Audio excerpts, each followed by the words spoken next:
সেটা সেই তৈরিটা হয়েছে, সেই চয়েসটা এসেছে ছোটবেলা অনেক ধরনের বই পড়ে, অনেক ধরনের আর্টিকেল, বিশ্বাস যেতেই যায়,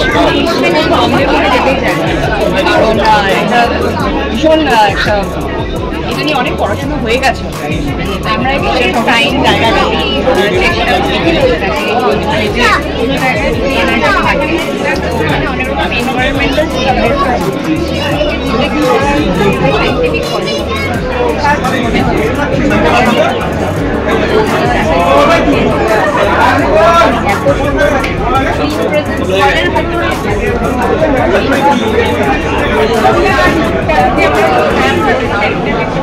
চেষ্টা করেছি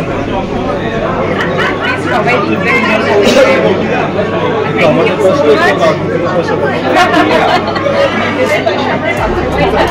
ভূতপূর্বর প্রিমিয়ারে এসেছি, খুব ভালো লাগছে। আমি সিনেমাটার ট্রেলারটা দেখেছি, খুব ইন্টারেস্টিং লেগেছে আমার ট্রেলারটা, আর শর্টসগুলো আমার বিশেষ করে খুব ভালো লেগেছে। তো আমরা যেহেতু ডিটেকটিভ অফ সুপার ন্যাচারাল, আমরা এইসব সুপার ন্যাচারাল বা প্যারানর্মাল জিনিস নিয়েই কাজ করি, তো সেই জন্য আরো বেশি আমাদের খুব ভালো লাগছে এখানে এসে। কনসেপ্টটা আমার খুব নিউ লেগেছে, যেটা ট্রেলার দেখে মনে হলো, সেই জন্য আমি খুব এক্সাইটেড ছিলাম যে এটা যখন থেকে আমি দেখেছিলাম আমার খুব ইচ্ছে ছিল যে এসে দেখি, তো আজকে সেই সুযোগটা হয়েছে। আর থ্যাংক ইউ আমাদের ইনভাইট করার জন্য। তো ভূত বলতে যেটা মানুষ নর্মালি বোঝে যে কোনো একটা মানে মানুষ মরে গেলে যে যেটা আত্মা বা স্পিরিট হয় সেটাকেই সাধারণ মানুষ ভূত বলে। তো সেই ভূত সম্পর্কে অনেক রকমের মানুষের অনেক রকম ধারণা আছে। তো আমাদের টিমের যে কাজ, আমরা মানুষকে অ্যাকচুয়াল কিভাবে স্পিরিট ডিটেক্ট করা যায়, এনার্জি জিনিসটা কি, সেইটা সম্পর্কে অবগত করা হচ্ছে আমাদের টিম ডিটেকটিভ অফ সুপার ন্যাচারালের কাজ। তো সেই জন্য আজকে দেখবো এখন সিনেমাটা, অবভিয়াসলি ভালো লাগবে, ট্রেলার দেখেই খুব ইন্টারেস্টিং লেগেছে। তো সঙ্গে থাকুন, এরপরে আবার জানাবো যে আমাদের কেমন লেগেছে। নমস্কার সবাইকে, আমি ঈশিতা দাস সান্যাল, আমি একজন প্যারানর্মাল ইনভেস্টিগেটর। আমার একটা টিম আছে ডিটেকটিভস অফ সুপার ন্যাচারাল।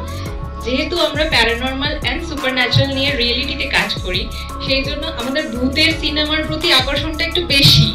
কিন্তু এখানে বারবার শুনতে পাচ্ছি তোমরা বলছো যে আমরা নতুন কাজ করেছি। আমার কিন্তু পুরো ছবিটা দেখে একবারও মনে হলো না যে কোনো নতুন ডিরেক্টর বা নতুন প্রোডাকশন হাউসের কাজ। এটা মানে এতটাই পারফেক্ট, যেমন মিউজিক তেমন পিকচারাইজেশন তেমন প্রত্যেকের অভিনয়, মানে ছোট থেকে ছোট ক্যারেক্টারের অভিনয়, মানে সবার, মানে এক কথায় যদি বলতে হয় পিকচার পারফেক্ট। তো আমি তো অবশ্যই সবাইকে বলবো যে এই ছবিটা না দেখলে মিস। মানে এখনকার যুগে দাঁড়িয়ে বাংলা সিনেমা এত দূর এগিয়ে গেছে যে মানে এটা একটা ভীষণ, আমি বাঙালি হিসেবে খুব গর্বের বিষয়। তো আর ভূত নিয়ে যখন এত দারুণ একটা সিনেমা তৈরি হয়েছে তো অবশ্যই সবার দেখা উচিত। আমি স্পেশালি এটা শেয়ার করতে চাইলাম যেহেতু আমি একজন প্যারানর্মাল ইনভেস্টিগেটর, আমার খুব মানে নিজেরই গর্ব হচ্ছে আমাদের কাজের ব্যাপারটা নিয়ে। তো আমি সবাইকে বলবো খুব ভালো হয়েছে, ভীষণ ভালো।